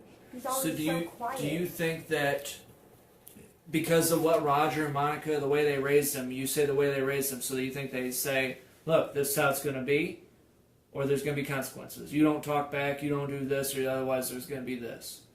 I guess, because that's how Bonnie raised me and Aaron. Okay. So we talk back all the time. What's different there? They didn't hit him if he did, because I didn't see him ever talk back. Or they talked to him. Roger's gone out, and when they go out in the woods by themselves, they're having a man-to-man talk. But Nathan never come back with bruises or nothing, so I know they just. So they go to the woods whenever they needed to have that talk. Yeah. And they go to the woods and they have this man-to-man talk. Yes. What does that mean to you? That they talk and they do what guys do. I mean. What's that? They just talk it out without me and Monica in their presence. So this was a pretty male-dominant house. I would say so. Where the guy is pretty much the end-all, say-all. I mean, Monica never. I mean, she had rules too, and Nathan listened to her if she told him to do something, and Monica was kind of. Would Monica and Roger ever disagree on anything at the house? I don't know. Did you ever see them argue? No. I mean, they go in their bedroom and shut the door and they'll have a conversation, but I've never seen them argue. Who would ask? All right, say they're maybe it looks like they're disagreeing on something. Would that be when they go to the bedroom to talk? Yes. Okay. Who says, hey, let's go to the bedroom? Usually it's Monica. Monica says we're going to the bedroom to talk, or is it Roger Yeah. that says we're going to the bedroom I to talk? think it's Monica and me and Nathan, like, they had it and I was sitting in Nathan's room talking to Nathan, because Nathan likes cars and stuff, like, and my brother likes cars, so I thought I'd talk to him, so we were talking about his cars, and Nathan collects knives, so we talked about his knives. Was it causing problems at the house? Did you see that it was causing problems at the house for you to be there? No, it looked like their everyday thing, the only thing was that I was there. I mean, they were acting just like Nathan they do and at you got church. along real well? Yeah. Nathan would probably do anything for you. How did he react about Bonnie, the way Bonnie treated you? He didn't seem shocked because I think people had already told them. And, you know. So he's fine with the way Bonnie treated you? I mean, he wasn't shocked, but I don't think he was fine with it. I mean, you can tell that Bonnie's done something to us because when people scream or they get in fights, me and Aaron will freak out. Okay. What do you mean that you could tell that Bonnie's done something to you? What do you Like, I mean, you can tell that, you know, she's hit us or something because Aaron, he tells. mean? I'm talking about how Roger and how Nathan saw it. I don't know how Nathan saw it. I mean, he Did knew. you tell him about what Bonnie does to you? I mean, I told him that she was mean. Did you tell him that she hit you a few times? Yeah. Did you tell him that you thought you were going to get punched whenever you got home when you turned 18? I didn't tell Nathan that. I know I told Roger, I think, that I was scared to go home Okay. on my 18th birthday because of Bonnie. Whenever you got home from the time in Goreville, you and Monica came back home on a Saturday. Do you remember any point in time where Roger, once it was known to you, so you said you didn't know for a while that Bonnie was missing, okay? Once it was known to you and Roger and everybody else in the house that Bonnie was missing, did Roger ever make a comment to you that, that's probably good, you won't have to worry about it now? No. How did he react to that Bonnie was missing? He just seemed normal. I mean, he didn't seem any different. He didn't seem to me. shocked? No, he didn't seem any different to me. I mean, that would be if I was in shock. if Right. if a kid staying at my house, their mom was missing, I'd be like, whoa, what's going on? Where the hell they at? You know? And I was in shock. And they dropped you off on a Saturday at the library to go turn yourself in and talk to police about you being, Yeah. and they handed you think was a Thursday paper. Yeah. That had all that information in it, which, Something about looking for missing teen because Okay. of missing mother. honey, my only point in that is if they had the Thursday paper and read it, they knew at least 2 days. At least for 2 days, they knew that Bonnie was missing without telling you. Yeah. And then right before they kicked you out the door down the block, they decide, oh, we better tell her. And they throw you a paper and let you read it and then just kick you out. Okay. They didn't, I mean, how weird does that sound to you, honey? What I'm telling you is, did you ask them questions like, how long, have you talked to police about this? How long do you know I didn't ask questions because I was like, you understand that whole exchange to me sounds really bizarre. It probably was. it was, but I didn't ask questions because I was more worried about myself at the time. Okay, and what were you worried about, honey? What was going to happen when I came home? To Bonnie? You thought you were going to come home to Bonnie? Yeah. Okay, so once you realized Bonnie's not home, what did you think? I was still worried because I had to go see you guys. Okay. So I didn't know what was going to happen. Okay. Because, I mean, I've never talked to police before this. Well, we're just normal people, honey. I don't Well, want you yeah, ever to be I have. afraid I to mean, talk to police. Bonnie left me and Aaron home alone one time, and Okay. some people found us, and we had to go to the police station. Okay. I was only 7. well, we all got family and kids, so we're just like you.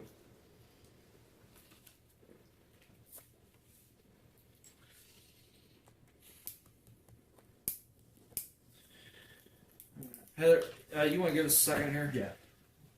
You need anything? No, we're just going to step out for a second. Do you need anything? You good? All right.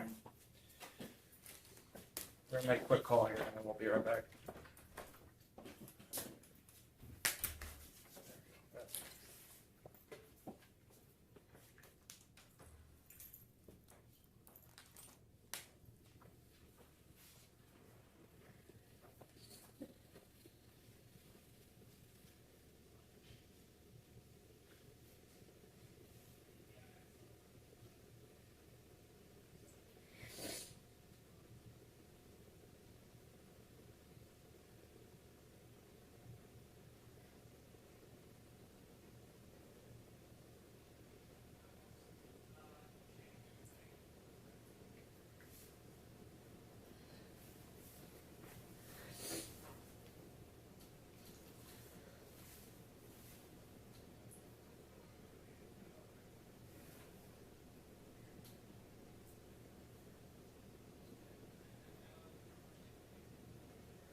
Okay, hon.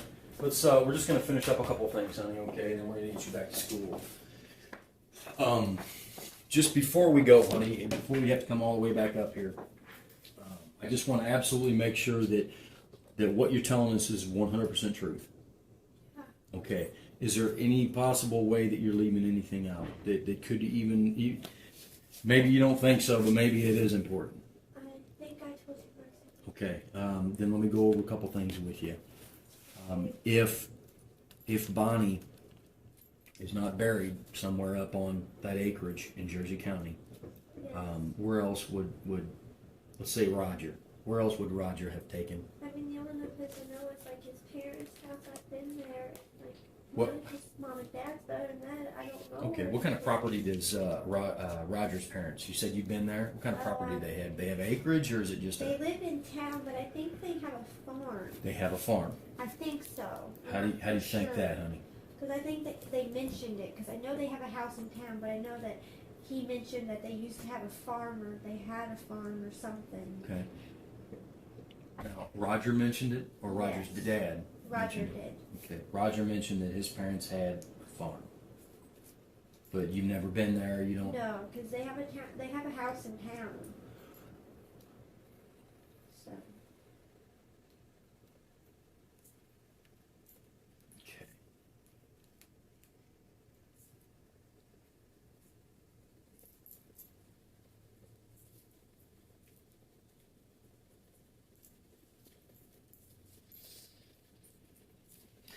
No other place you can think of? nope. What hospitals? What do you know about Roger's work? He works in Hillsborough. He's an ultrasound technician. He's an ultrasound tech. Yes. Okay. Monica's a nurse at the Jerseyville Hospital. Does Roger travel? He drives to Hillsborough every day. That's it, though. It's Hillsborough Hospital. He Yeah. doesn't drive from I hospital think- because I we've think- got some different information from other people. I think he works at a couple different hospitals, but mostly he works at Hillsborough. Mostly he works at Yes. Hillsborough, and he's just ultrasound. He's an ultrasound tech. I think so. I know he works with ultrasound. Okay. Okay. He's not maintenance or anything like that. No. I don't Okay. think so. Okay.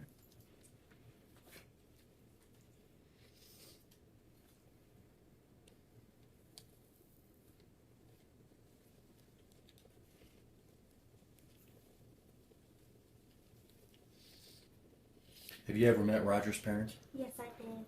On Father's Day, we went there and had dinner. at their place in town? Yes. What are their names?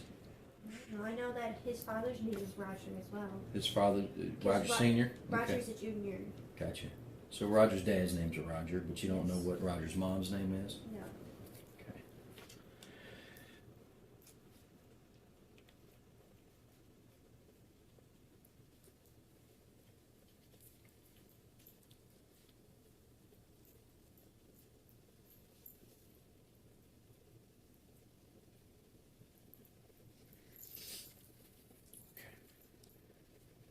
No other places where you can even think of, or nothing's coming to mind. It's their acreage, Yeah. which is a pretty nice little chunk of land and heavily wooded and secure. But then you also believe that Roger's parents might have a farm somewhere. Yeah. You're not sure, but they Not might have sure. they might have some property out somewhere. Okay. Okay.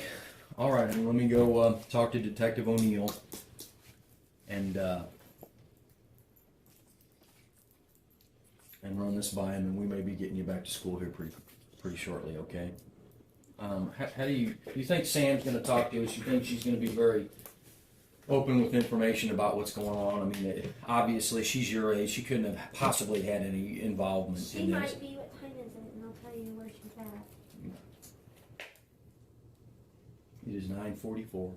She's in chapel. She's in chapel. What time is chapel end, honey? 10:20, because I have class at 10:30, and Okay. she will be free until 12:30. I think. After chapel? Yes, Okay. because she doesn't have math today for Wednesday. Okay. Well, let me go get Detective Mike, and we'll see if we can get you back in time to. Yes.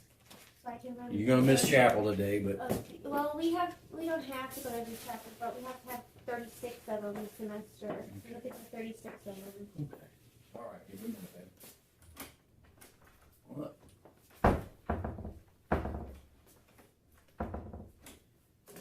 this again.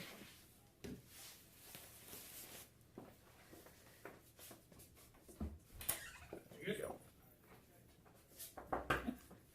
Thanks, Sarge. 8 years would pass until detectives discovered what happened to Heather's mother. Detectives discovered that Heather's father used her as bait to lure her mother into a trap so he could kill her. There was no evidence that Heather knew about the planned murder of her mother.